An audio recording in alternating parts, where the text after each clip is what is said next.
Hello dear students, till previous lecture we have discussed about refraction and laws of refraction and refractive index of any material.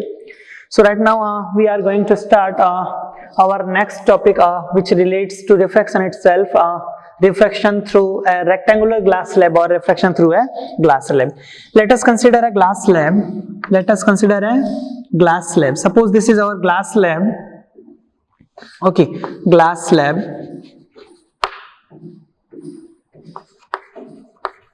Okay, so we have to show the directions of an incident ray and emergent ray and refracted ray by using a concept of refraction through this particular glass slab. Suppose this is the direction of initial incident ray. Suppose this is the direction of an initial incident ray on this particular glass slab.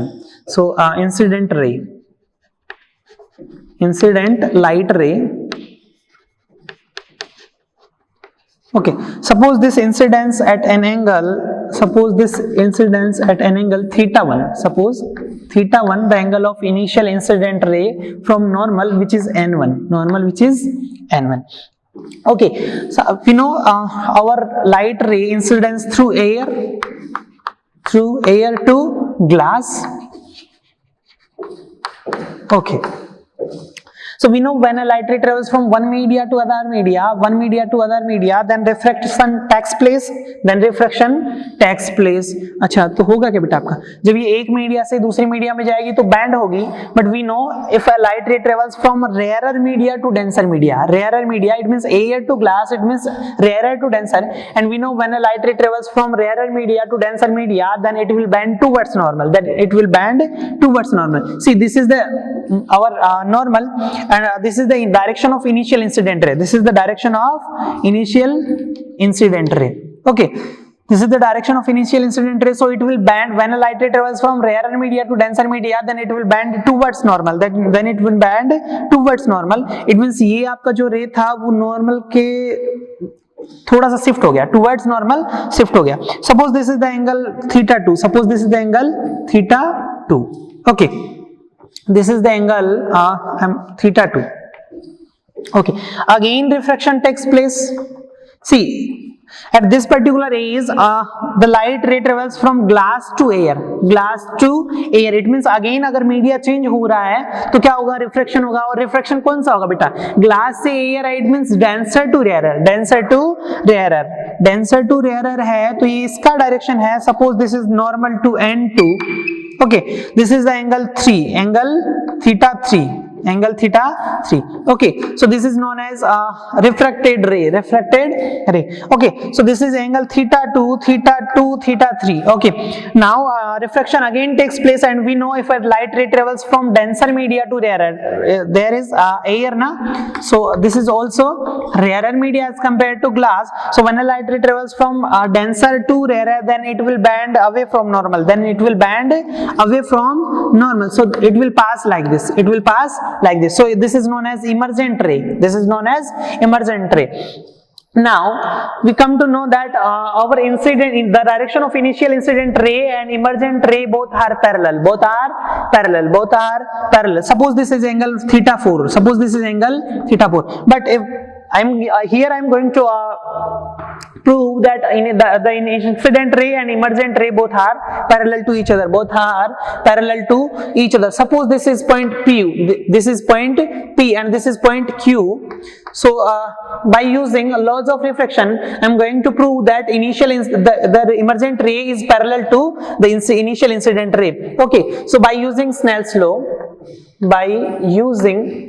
Snell's law, at point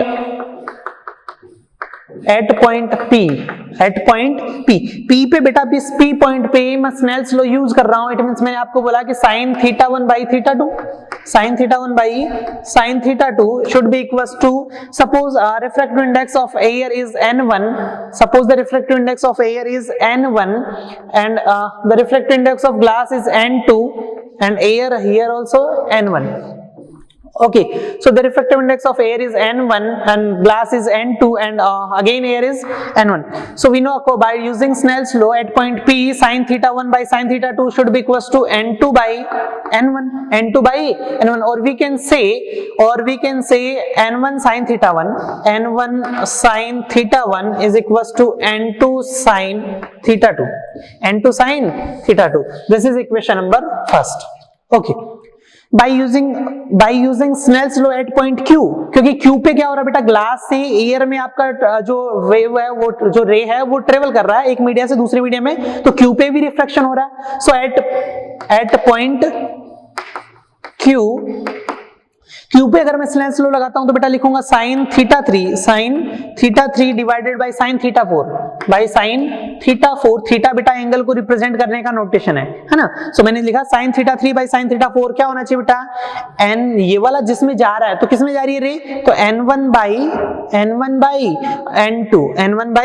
अगर मैं इसको simplify कर लिखता हूं तो मैं लिखता हूं n2 sin theta 3 equals to n1 sin theta 4. अच्छा, बात करते हैं, ये मेरी सेकंड इक्वेशन मिली. सर अगर मैं बात करूं अल्टरनेट इंटीरियर एंगल के हिसाब से, अल्टरनेट इंटीरियर एंगल में सोच कि ये बेटा आपका n1 है और ये आपका n2 है. ये देख, ये n1 है, ये n2 है, और इसको अगर एक रे इंटरसेक्ट करती है, अगर ये वाला एंगल थीटा 2 है और ये वाला एंगल थीटा 3 है, तो आप बोलोगे सर ये तो अल्टरनेट इंटीरियर एंगल है, it means theta 2 equals to theta 3, theta 2 equals to theta 3. So by putting this particular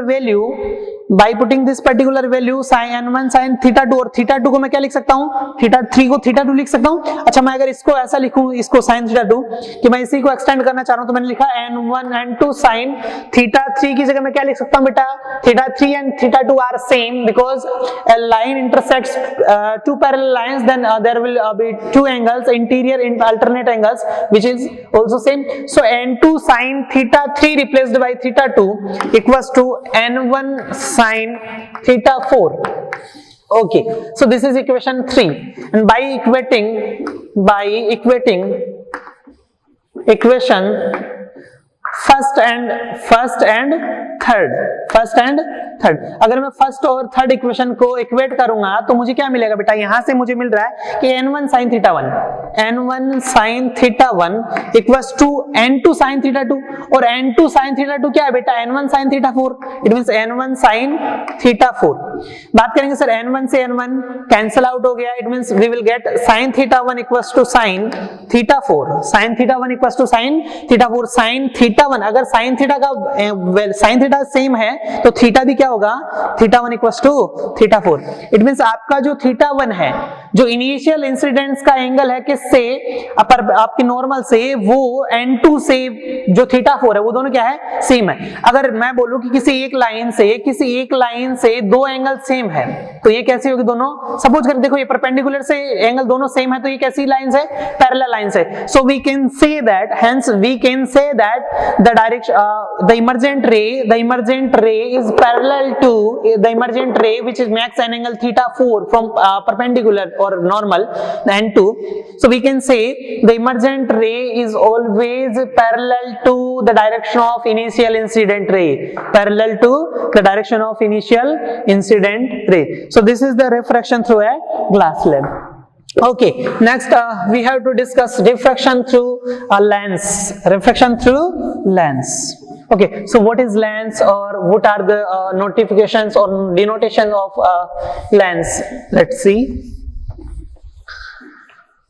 Similar to a lens, similar to spherical mirrors, there are two types of spherical lens according to your syllabus.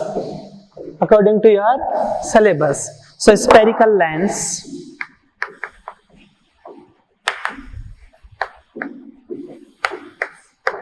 see there are two types of lenses, concave or convex. Convex और concave. सी convex और concave बेटा क्या है, अगर मैं बात करूं कि सर आपके पास एक सॉलिड स्फीयर है, क्या है, एक सॉलिड स्फीयर है, किसी मटेरियल का बना है, सपोज करके ग्लास का बना है, ठीक है, उसका मैंने एक पार्ट कट किया, तो मेरा ये जो पार्ट होगा वो कट किया हुआ पार्ट वो कैसा होगा बेटा, ऐसा कुछ पार्ट रहा होगा, ठीक है, ऐसा कोई पार्ट है. अच्छा, अगर मैंने एक और पार्ट कट किया और उन दोनों पार्ट को मैंने ऐसे ऐड कर दिया, उन दोनों पार्ट को मैंने ऐसे ऐड कर दिया, सपोज कि मैंने उसको अपोजिट ओरिएंटेशन के साथ ऐड किया होता, सपोज अगर मैंने उसको अपोजिट ओरिएंटेशन के साथ ऐड किया होता तो ये कुछ कुछ ऐसे बन जाते बेटा, ये पहला पार्ट था और ये मेरा दूसरा पार्ट था। अगर मैंने ऐसे ऐड किया होता, ठीक है, तो ये मेरा एक लेंस बनता और ये मेरा एक लेंस बनता। अच्छा, तो आप बात करोगे सर जैसे हम बोल रहे थे कि स्फेरिकल मिरर किसी स्फीयर का पार्ट है, वैसे ही स्फेरिकल लेंस भी किसी स्फीयर जो था, सॉलिड स्फीयर, उसको कट किया और उन दो पार्ट्स को मैंने जो ऐड किया, एक सेम फेस के साथ ऐड किया तो मुझे कैसा मिला, एक टाइप का मिला, अपोजिट के साथ ऐड किया तो मुझे दूसरा मिला। अच्छा, तो ये वाला जो लेंस है उसको बोला गया है बेटा कॉन्वेक्स। क्या बोला गया? कॉन्वेक्स। अच्छा, इस वाले को क्या बोला गया बेटा? कॉनकेव। ठीक है, लेंस। समझ में आया? आपके सिलेबस से सिर्फ दो ही टाइप के लेंस है, convex as well as concave. Sir आप बोलोगे कि सर ये है क्या, तो बेटा ये कोई स्फीयर रहा है, स्फीयर के एक पार्ट को मैंने कट किया और एक पार्ट को सिमिलर दूसरे पार्ट के साथ अगर मैंने फेस के साथ, फ्लैट सरफेस के साथ ऐड किया तो मुझे ऐसा मिला और कर्व्ड सरफेस के साथ ऐड किया तो मुझे कुछ ऐसा मिला।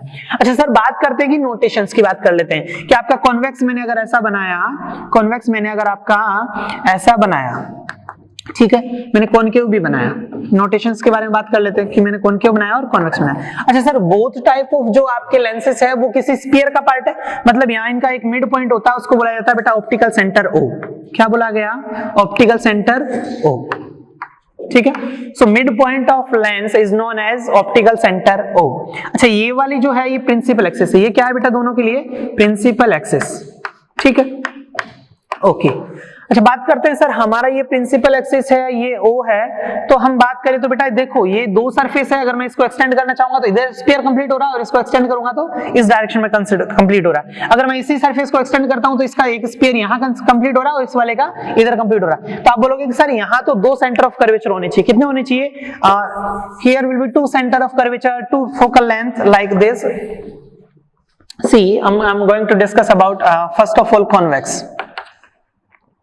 Suppose this is convex, this is convex.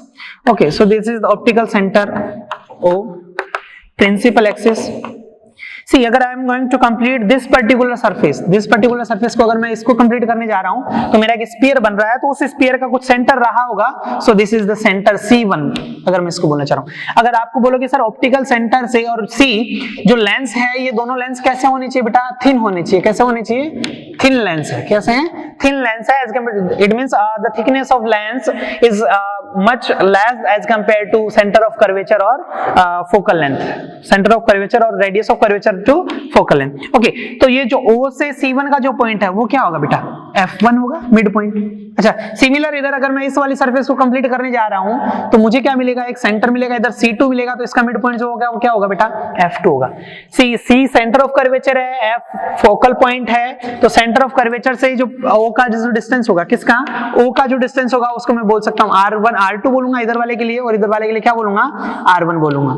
ठीक है, तो ये आपका F1 हो जाएगा, ये आपका F2 हो जाएगा। सिमिलरली जनरली क्या होता है आपके लेवल पे कि आपका R1 R2 सेम होता है, R1 R2 सेम होता है। इट मींस क्या करता है, एक ही स्फीयर के दोनों पार्ट कट के रख के ऐड करता है, तो मैं इट मींस मैं बोल सकता हूं कि R1 equals to R2 equals to R बोलेगा और F1 equals to F2 equals to F बोलेगा। ठीक है, तो ये आपको सिंपल नोटेशंस पता चले, सिमिलर है स्फेरिकल मिरर्स की तरह। अगर बात करते हैं कॉन्वेक्स कॉनकेव की, बात करते हैं कॉनकेव की। अच्छा, कॉनकेव के केस में भी आप क्या करोगे बेटा? आपने दो सरफेस लिए तो ये आपका क्या हो जाएगा? ये वाला आपका ऑप्टिकल सेंटर हो जाएगा। सर आप इस सरफेस को कंप्लीट करोगे तो आपका यहाँ कहीं C1 रहा होगा तो यहाँ कहीं F1 होगा। इस वाली सरफेस को अगर मैं कंप्लीट करता हूँ तो यहाँ कहीं F2 है, तो ये आपका C2 रहा है। ठीक है, this is known as principal axis. So ये तो मैंने आपको बेसिकली आइडिया दिया है कि there are two type of spherical lenses, convex as well as concave. ठीक है, convex lens the lens which is thin as compared to sides. See convex जो है बेटा वो मिड से कैसा होगा? थिक होगा और साइड से कैसा होगा, थिन होगा। जबकि आपका कॉनकेव जो है वो कॉनकेव कैसा होगा, एंड साइड से क्या होगा, थिक होगा और मिड से कैसा होगा, थिन होगा। ठीक है, सो ये आइडेंटिफिकेशन है किसकी, कॉन्वेक्स और कॉनकेव लेंस की। अच्छा, बात करते हैं refraction through lens. Refraction through lens की, सर ये लेंस तो हमने पढ़ लिया बट इसका रिफ्रैक्शन होगा कैसे, तो मैं आपको समझा देता हूं बेटा कि रिफ्रैक्शन जो है लेंस है, और लेंस कैसे है, ट्रांसपेरेंट है। लेंस कैसे है, अरे ट्रांसपेरेंट होगा तभी तो बेटा रिफ्रैक्शन होगा कि लाइट रे एक मीडिया से दूसरे मीडिया में जाएगी। सपोज करके ये ब्लैक बोर्ड जो है इसमें एक लाइट आ तो रही है लेकिन उधर दूसरी मीडिया में ट्रांसमिट ही नहीं कर पा रही, तो रिफ्रैक्शन नहीं होगा ना। सो बात करते हैं refraction through refraction by lens. ठीक है, हम बात करते हैं, पहले बात करते हैं कॉन्वेक्स की, कॉन्वेक्स लेंस। अच्छा सर आपने कॉन्वेक्स लेंस बनाया, सपोज कर this is convex lens, suppose this is convex lens, okay. This is optical center, principal axis, okay. मैं बात करता हूँ if an incident light ray incidence like this, incidence like this। अच्छा बात करते हैं सर, आपने बोला कि ये वाली सरफेस है, ये वाली सरफेस पे मुझे नॉर्मल ड्रॉ करना पड़ेगा। अच्छा नॉर्मल के लिए नॉर्मल क्या होता है बेटा, ये सरफेस है तो इसके परपेंडिकुलर, तो इस वाली सरफेस के परपेंडिकुलर कौन हो जाएगा बेटा, ये एक पॉइंट हो गया परपेंडिकुलर। सपोज करके ये n1 है, ठीक। We know according to law of refraction when a light ray travels from rarer media to denser, see this is air, this is glass or again air. When a light ray travels from rarer media to denser media, rarer media to denser media, then it will bend towards normal, then it will bend towards normal। मतलब आपकी जो रे थी वो ऐसे ऐसे कहीं कहीं बेंड हो गई, थोड़ा सा बैंड हो जाएगी। ये इनिशियल डायरेक्शन थी तो सपोज करके ऐसे बैंड हो गई, ऐसे आ गई, ठीक है। अगेन क्या होगा कि सर ये हमारी लाइट रे जो थी वो पहले एयर से ग्लास में हुई, अब ग्लास से कहां जाएगी, एयर में जाएगी, तो अगेन रिफ्रैक्शन होगा। अगेन रिफ्रैक्शन होगा तो मुझे अगेन नॉर्मल ड्रॉ करना पड़ेगा, और ये क्या हो गया बेटा, मेरा नॉर्मल N2 हो गया। ठीक है, ये आप कॉन्वेक्स के लिए। अच्छा सर अब अगेन नॉर्मल हो गया तो ये इसकी इनिशियल डायरेक्शन हो गई, तो अब क्या होगा बेटा, अब अपोजिट होगा। क्या होगा कि सर ये जो लाइट रे है वो डेंसर से रेयरर में जा रही है। कहां जा रही है बेटा, डेंसर से रेयरर में। देखो मैं आपको यहां थोड़ा सा ब्रीफ में लिख देता हूं कि rarer to denser, rarer to denser, तो कैसे हुई, टूवर्ड्स नॉर्मल, टूवर्ड्स नॉर्मल। और अगर आपकी ऐसा हो जाए कि डेंसर टू रेयरर हो जाए, denser to rarer, then away from normal. See first time जब हुआ तो एयर से glass, it means rarer to denser, then it will shift towards normal. And right now the light ray travelling from glass to air, it means denser to rarer, denser to rarer, it means it will bend away from normal। See this is the normal, so it will bend away from normal, it means it will pass like this, it will pass like this, okay। And we know if the incident rays are parallel to principal axis, then it will pass through focus, then it will pass through focus, okay। So this is the basic concepts how refraction takes place twice through convex lens, through convex lens। Similarly for concave, similarly for concave lens, okay. It means देखो अगर आपकी जो रे जो थी वो कैसी थी बेटा, सपोज कि अगर मैं एक और रे इधर से बनाता हूं तो ये कैसे पास हो जाएगी, ये ऐसे पास हो जाएगी, है ना। तो अगर आप बोलोगे कि सर हमारी जो रेज जो थी वो पैरेलल थी, सेपरेशन ज्यादा था, इन्होंने तो इस लेंस ने क्या कर दिया, इसको कन्वर्ज कर दिया। तो convex lens is also known as converging lens, convex lens also known as converging lens, ठीक है। देखो आपकी रेज जो था उनका सेपरेशन ये था, तो इसने क्या कर दिया, उनको कन्वर्ज कर दिया, तो कॉन्वेक्स को कन्वर्जिंग बोलते हैं। कॉन्वेक्स को कौन सा बोलते हैं, कन्वर्जिंग। हो सकता है कि आपको कई बार क्वेश्चन में कॉन्वेक्स और कॉनकेव ना देके आपसे बोलेगा कन्वर्जिंग और डाइवर्जिंग, तो convex it means converging lens.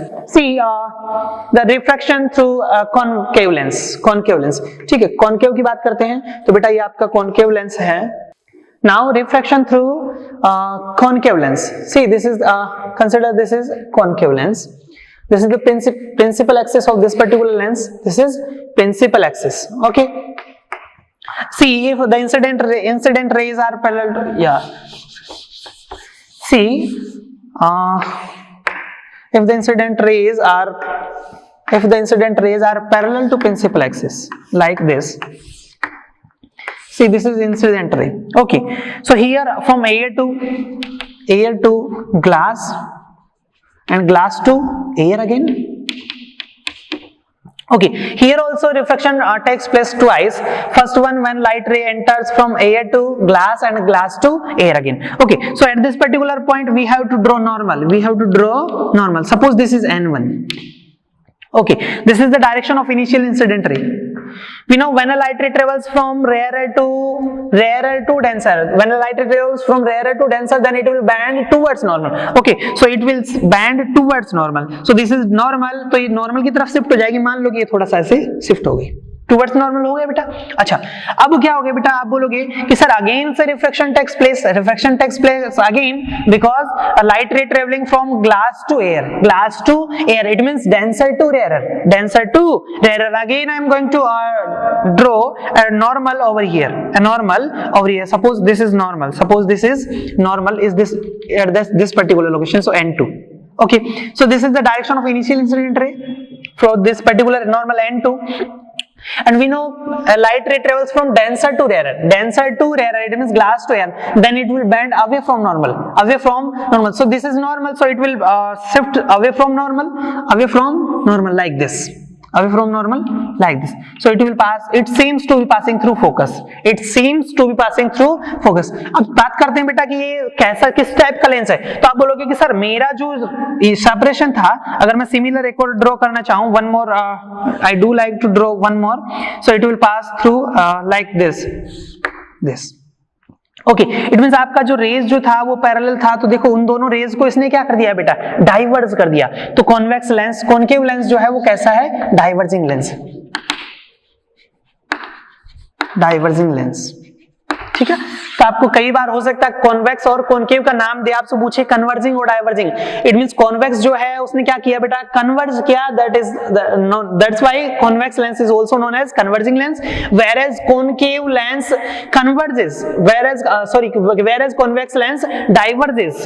So that's why it is known as diverging lens. So this is the basic principle of refraction by spherical lenses, convex as well as concave. Okay, आपको समझ में आया होगा कि refraction दो बार होगा, एक बार एयर टू ग्लास और glass to air to lens और lens to air. Okay, so let's study about rules of image formation by spherical lens.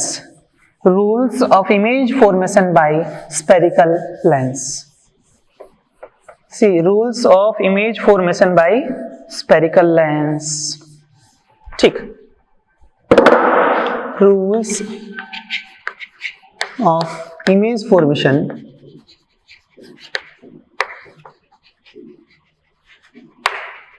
by spherical lens.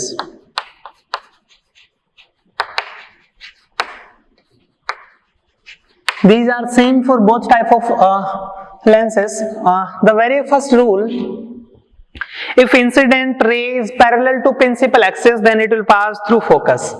If incident ray is parallel to principal axis,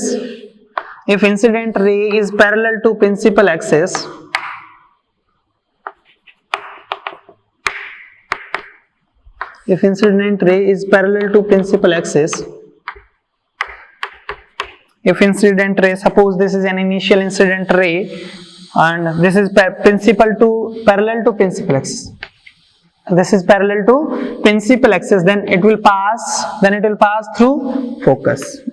Then it will pass through focus. Simply. Okay. In case of convex, it passes through principal focus. Suppose in case of concave, this is optical center O, principal axis. If the incident ray is parallel to principal axis, and we know the concave lens is also known as diverging lens. It means it seems to be passing through focus. It means ये अगर आपका बेटा C2 है, ये आपका principal axis है, और ये आपका F2 है, या F1 C1 F1, तो इधर आपका क्या हो जाएगा, F2 और C2।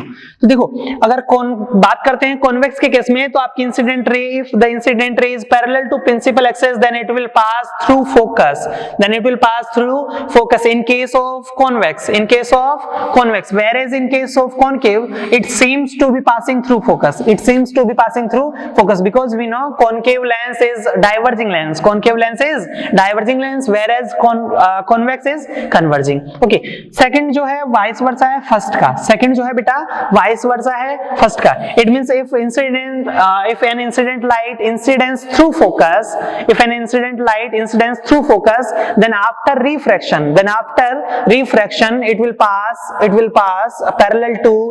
Parallel to principal axis. See अगर ये मेरा कॉन्वेक्स लेंस है, ठीक है, ये मेरा ऑप्टिकल सेंटर है, अगर बात करता हूं कि ये फोकस से आती है, कहां से आती है बेटा, फोकस से आती है। मान लो कि ये फोकस है F1 C1 F2 and C2। Okay, अगर मेरी जो रे है वो इंसिडेंस हो रही है, फोकस से इंसिडेंस हो रही है। कैसे इंसिडेंस हो रही है बेटा, फोकस से। तो ये फोकस से कोई रे आई है तो वो कैसे हो जाएगी रिफ्रैक्शन के बाद, पैरेलल हो जाएगी। फोकस से कोई रे आई है तो वो रिफ्रैक्शन के बाद कैसे हो जाएगी, पैरेलल हो जाएगी। We know according to second rule, if incidence through focus then after refraction it will pass through parallel to principal axis. See in case of concave, suppose this is F principal focus, this is C, so this is principal axis। okay, if an incident ray incidence through focus, if an incident ray incidence through focus, it seems to be incident through focus, अगर ये focus से आती हुई ऐसा लगता है कि ये फोकस से इंसिडेंट कर रही है, तो आफ्टर रिफ्रैक्शन ये क्या हो जाएगी बेटा, पैरेलल हो जाएगी। आफ्टर रिफ्रैक्शन क्या हो जाएगी, पैरेलल हो जाएगी। देख अगर यहाँ इंसिडेंट हो रही थी, एक्चुअल में इंसिडेंट हो रही थी कहां से, फोकस से, तो पैरेलल हो गई। और in case of concave it seems to be incident through focus, then after refraction it will pass parallel to principal axis. It will pass parallel to principal axis। अच्छा, थर्ड रूल जो है बेटा similar है किसके, reflection के और refraction के जो रूल्स है वो सिमिलर है। अच्छा, थर्ड रूल क्या बोलता है बेटा, थर्ड रूल आपका बोलता है if an incident ray incidence through centre optical centre, if an incident ray incidence through optical center then it will pass through O itself, then it will pass through O itself। it means आपकी कोई रे जो है वो O से आ रही है, कैसे आ रही है बेटा, O से आ रही है, तो रिफ्रैक्शन के बाद भी ये कैसे पास होगी, O से ही पास हो जाएगी। इट मींस कोई डेविएशन नहीं है, कोई डेविएशन नहीं है। सपोज करके कॉनकेव के केस में, कॉनकेव केस में ये आपका ऑप्टिकल सेंटर है, ये आपकी प्रिंसिपल एक्सिस है, तो अगर आपकी कोई लाइट रे जो है वो O से आ रही है, किससे आ रही है बेटा, O से आ रही है, तो कहां से पास हो जाएगी, O से ही पास हो जाएगी, simple. So these are the three rules of image formation by spherical lenses, convex as well as concave। Again I'm going to repeat all these three। The very first is if incident rays are parallel to principal axis, then after refraction it will pass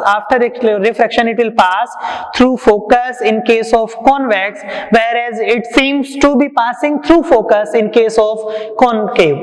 Or second one is the vice versa of first one, if incident ray through focus, then after refraction it will pass parallel to principal axis,